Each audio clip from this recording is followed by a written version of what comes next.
divorced 4 times. Let's see, let's look. You tell me. What do you want to know? What is the most toxic thing that you've ever done?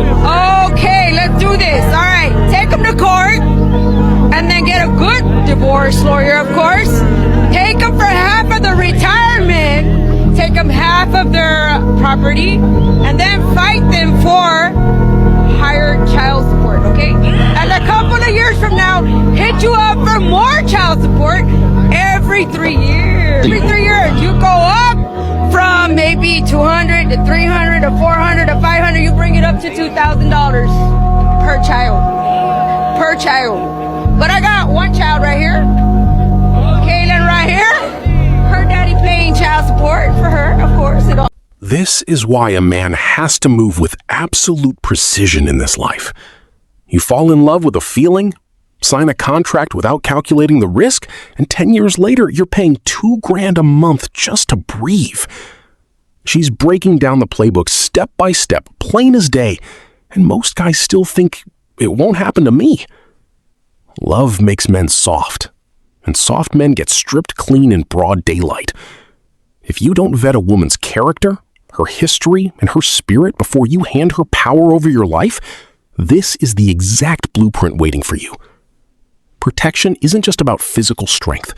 It's about guarding your legacy from people who see your sweat as their paycheck.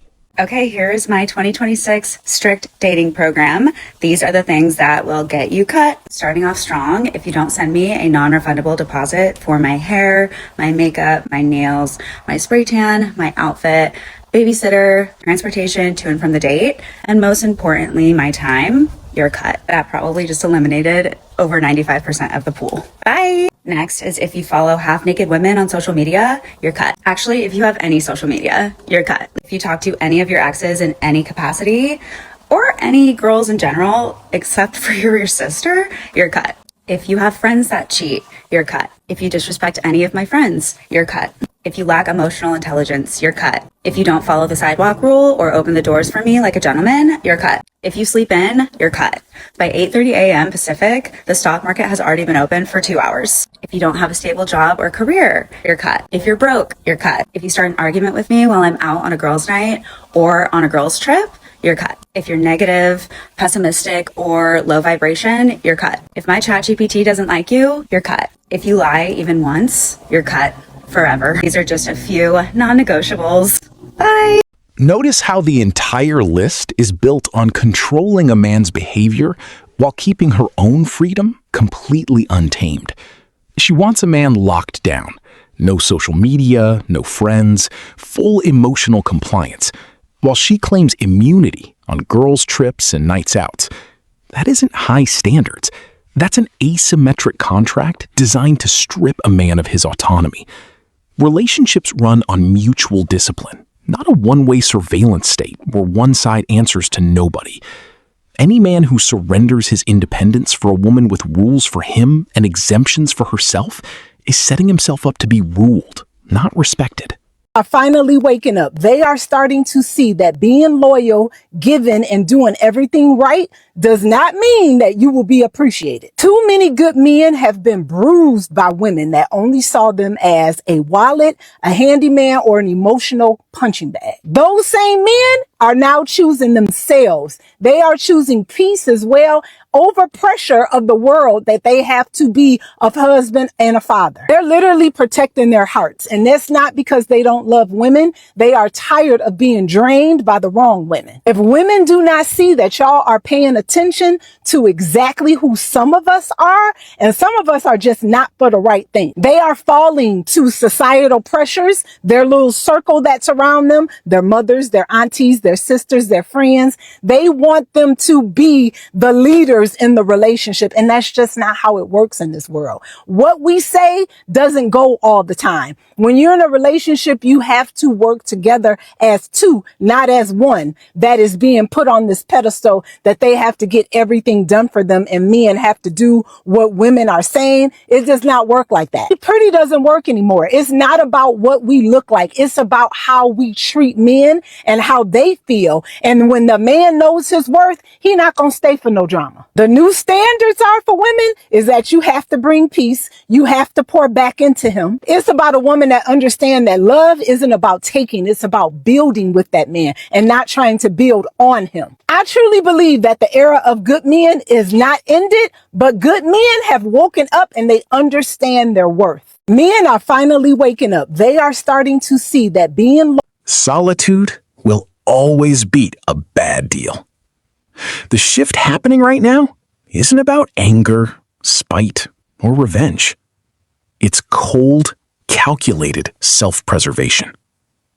When a man reaches a point where he prefers quiet walls over toxic company, he becomes unmanipulable. You can't bait someone who stopped craving the trap. Women who thought they had a lifetime lease on a man's tolerance are waking up to empty contracts. Protect your spirit at all costs, because nobody is coming to rebuild what you let them break. Married and childless, not because they failed, not because they're not capable, but because they followed the feminism plan that they were given. From the early 20s, many women were told the same thing. Focus on school, build a career, be independent, relationships can wait, family can wait. You have time. We've all heard that, right? So they listened. They worked the longer hours. They delayed the dating. They passed on good men because now is just not the time. Maybe they put their relationships on hold because the success felt too urgent in the moment. Now, in your late 20s and early 30s, it works, right? You feel empowered, stable, validated, in total control. Psychology shows a shift that often happens in the late 30s, not because your ambition was wrong, not because success is bad, but because fulfillment does not follow the corporate timeline. That's when the realization hits you, and it hits you hard. I've been grinding since my early 20s. I did everything right. I have security. I'm financially stable, and I'm alone. And this is the part that doesn't really get talked about that much. Achievement gives dopamine, right? It's short term. It eventually fades, but connection creates meaning, and meaning lasts. And there's decades of research that show after basic financial stability, more money stops increasing long-term happiness. What does predict life satisfaction is close relationships, partnership, family, and a shared purpose. But biology doesn't negotiate with culture. Attachment does not wait forever. And men who want families don't pause their lives indefinitely. That's why this warning doesn't land at 30. The cost doesn't show up right away. It shows up later, and sometimes when it's too late. This is not anti-career. It is sure as hell not anti-independence. And I am not shaming women. I'm just telling the truth here, okay? You can build success. You can build wealth. You can build power. Just do not let anybody convince you that everything can be postponed without consequence, because that's not true. Some doors close to punish you. They close because time moves forward. You still have time, just not enough. Good men got passed over because they didn't match a corporate checklist or a timeline. Now, the market has shifted, and the doors that were wide open at 20 are bolted shut. Pride makes people think they can pause human nature and pick it back up on command. Life doesn't bend to your career plan. When you treat loyalty and family like secondary projects, they treat you like a second choice.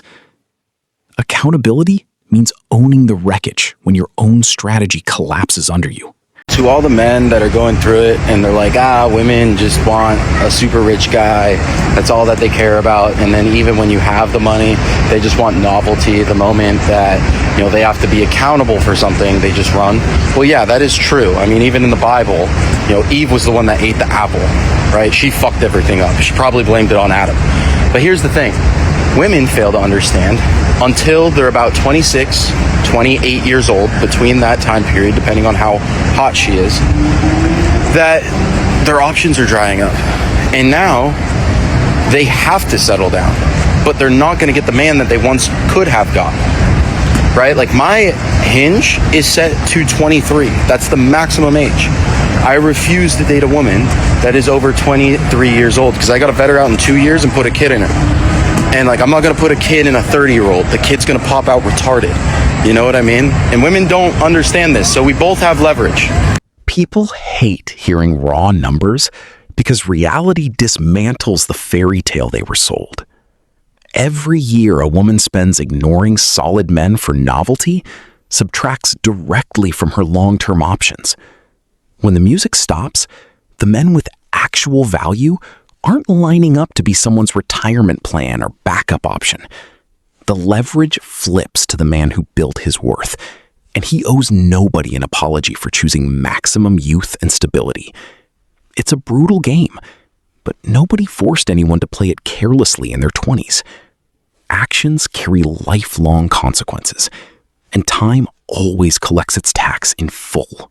I literally just took myself to the movies, and you know what? I came to the conclusion that that is why these broke men don't want to date anymore. Imagine $40 just on me. Imagine how much for another woman that you would have to pay for.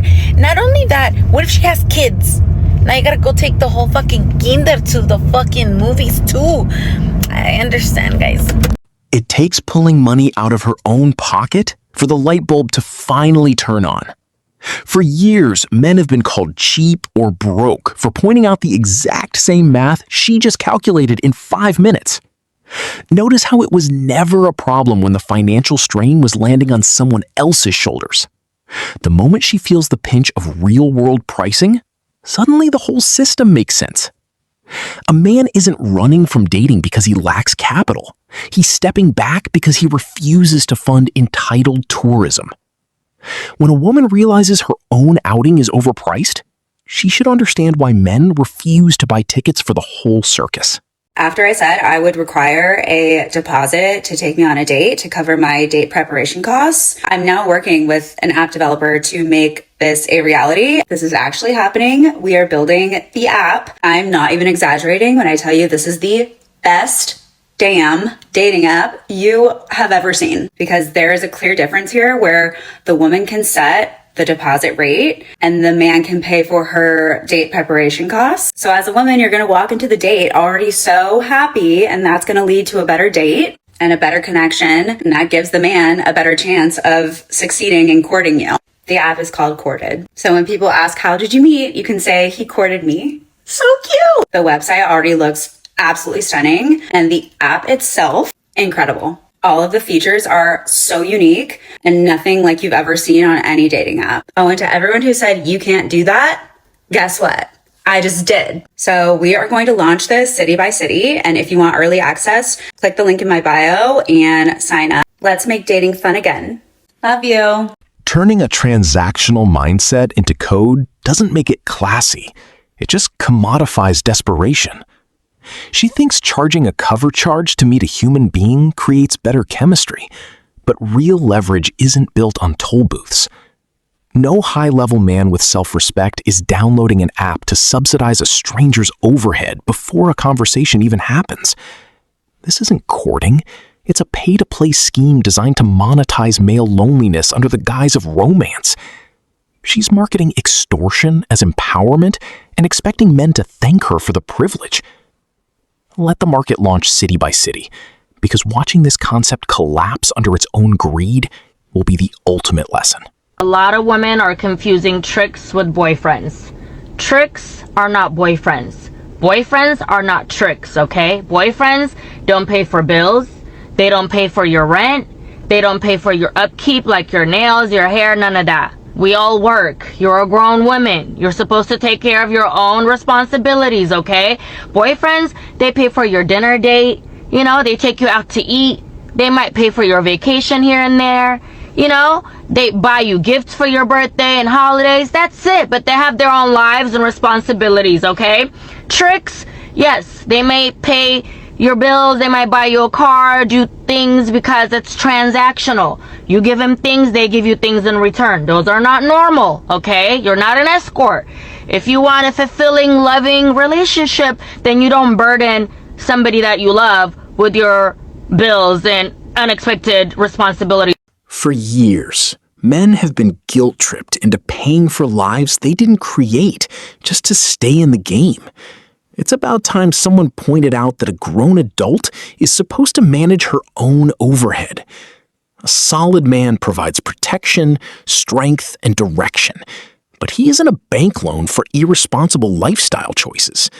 If you need a man's money just to keep your lights on, you need a second job, not a relationship. When men stop tolerating the expectation to sponsor basic adulthood, the entire dynamic shifts back to alignment. Hold your ground, keep your standards uncompromising, and never let someone trade their responsibilities for your hard work. The men are scared, women are scared, everybody's scared. But a man's fear is not expressed the same way a woman's fear is expressed. Women can be scared, like we're women, we're supposed to be soft and scary. But a man's fear translates into anger. When I post my videos and I be talking about what men should do for women, treating them well and buying them stuff, taking them places, the comments be insane. But I'm starting to realize a pattern. The comments are men who have gotten hurt and probably have done all the things. They treated a woman right, they took her places, they bought her things, and she broke his heart. So now, instead of saying, I'm scared, I don't ever want to feel that feeling again, she messed me up, it translates into anger. F women, y'all gold diggers, I'm never doing that again. All y'all care about is money. What you gonna do for me? Are you able to reciprocate? These are all things that stem from, I've been hurt. I tried to be this man that you're describing and I got played. So I'm never going to feel that feeling again. But instead of saying that, they call us crazy ass bitch. She actually hit on a raw truth, but she missed the most critical detail. That anger isn't just fear of getting hurt again. It's the rage of realizing a contract was broken. When a man pours his blood, sweat, and capital into a woman because he was told that's what earns loyalty, and she still walks, he doesn't just get his heart broken. He realizes he was operating on a lie. Respect to her for seeing the pain behind the noise, but don't twist a man's cold realization into mere panic. Once a man sees that his sacrifice was traded for disrespect, he doesn't stay scared. He gets tactical. Let's be completely honest for a second. Have you noticed how socially acceptable it is for a woman to demand things from a man? But the second a man expects something back, he's the bad guy? Think about it. It is perfectly normal for a woman to expect a guy to pay for all the dates. Yeah. But if he expects physical intimacy in return, he is toxic. It is totally fine to expect a man to pay all the rent and provide. Yeah. But if he asks her to cook and clean, suddenly he is called a misogynist. Society says a man must work hard so his wife can be a stay-at-home mom, but he isn't actually allowed to ask her to be one. The hypocrisy is wild. Yeah. People are demanding a list of expectations while bringing absolutely nothing to the table. And because nobody wants to acknowledge this double standard, something huge is quietly happening in the background. Mm-hmm. Good men are getting exhausted. Between the double standards and all the negativity toward men right now, a massive group of guys have just decided to stop dating completely. Now, you might see a small group of angry guys complaining in the comments online. Yeah. But what society doesn't realize is that the vast majority of these single men are completely silent. Mm-hmm. They just quietly walked away from the game. Why? Because once a man steps away from all the dating drama and finally discovers what real peace and sanity feel like, he is never going back. He will choose his peace over the craziness every single time. Stepping out of a rigged game isn't retreat. It's high-level tactical movement. A disciplined man guards his energy, his bank account, and his sanity with the exact same aggression. When society made the price of admission higher than the return on investment, smart men simply stopped buying tickets. You can't manipulate someone who no longer desires what you're selling. Once a man realizes that his value grows in silence and focus, cheap drama loses every piece of leverage it ever had over him. Protect your fortress, stack your resources, and let the people who traded loyalty for entitlement figure out how to build their own shelter. Literally, what is wrong with men? I'm getting on my flight this morning. I'm like huffing and puffing with my little suitcase and duffel bag. Got on the plane, and I'm like clearly like looking for where to put my suitcase. I start lifting it up. It's hot. There's people around me. I'm trying to make sure I'm not hitting the kids in front of me. I like start picking up my suitcase, and it's like there's a 25, 30-year-old man like directly behind me. Not one move to help me. What do you need me to purr like a fucking kitten? I look at him and I'm like, excuse me, sir, would you mind helping? He's like, oh my God, of course. I'm like, do you not have eyes? Smart men move through crowded spaces with cold, deliberate caution for a reason. You step in to help an entitled stranger today, and one wrong move turns into a public scene or a lawsuit tomorrow. The risk of touching someone's property or stepping into their space far outweighs any fake gratitude you might get back. Notice how his willingness to help was immediately rewarded with disrespect and a microphone in his face. That exact reaction proves why he didn't jump up in the first place. Protect your peace in public, keep your hands to yourself, and let people handle the heavy lifting they signed up for. Men have no problem with relationships or marriages. What they do have a problem with divorce and wasting their time. Men have no problem with committing. See, the thing is, nowadays in 2026, if you commit yourself to a woman but you make her unhappy, she just unhappy, or whatever the reason is, she's going to leave you. She's going to try to do her best to wreck your life. Back in the day, relationships and marriages made sense. I went out, I worked, you stay home, you took care of the kids, you took care of the house. It made sense. Nowadays, it don't make sense. Don't get me wrong. Now, there are people in relationships and marriages that are working, because those are two good people who found each other, and the relationship and marriage make sense. Men have no problem with commitment. I had the same barber for 10 years, and when he stopped being my barber, I had the same barber for the last 6 years. From 2010 to 2020, I had the same barber. From 2020 to 2026, same barber. My car right there, my orange Camaro, I had that same car for 10 years. Men have no problem with commitment when it make sense. I lived at the same house for 8 years. Once I left that house and moved into the next house, I've been living in the same house for 6 years. Men have no problem with commitment. I worked a job for 5 years. The supervisor said, hey, I'm about to leave. I caught wind that in the next year or two, this job will be closing. Do what you will with that information. So I started looking for another job and worked that job for 5 years until the pandemic hit. So I worked 2 different jobs for 5 years. Men don't have a problem with commitment when it makes sense. I've been at this job I'm at now for 3 years. When it makes sense, we don't have a problem with committing. But a lot of shit don't make sense, especially in relationships and marriage. I work too much, then you go sleep with another dude. I don't work enough and since I don't work enough, I don't have enough money. So now you go sleep with a dude with more money. It just doesn't make sense. And that's why men are not committing to y'all no more. Look at how a man operates when something actually works. He keeps the same barber for a decade, stays in the same house, holds down the same job, and drives the same machine until the frame gives out. Men aren't built to jump ship.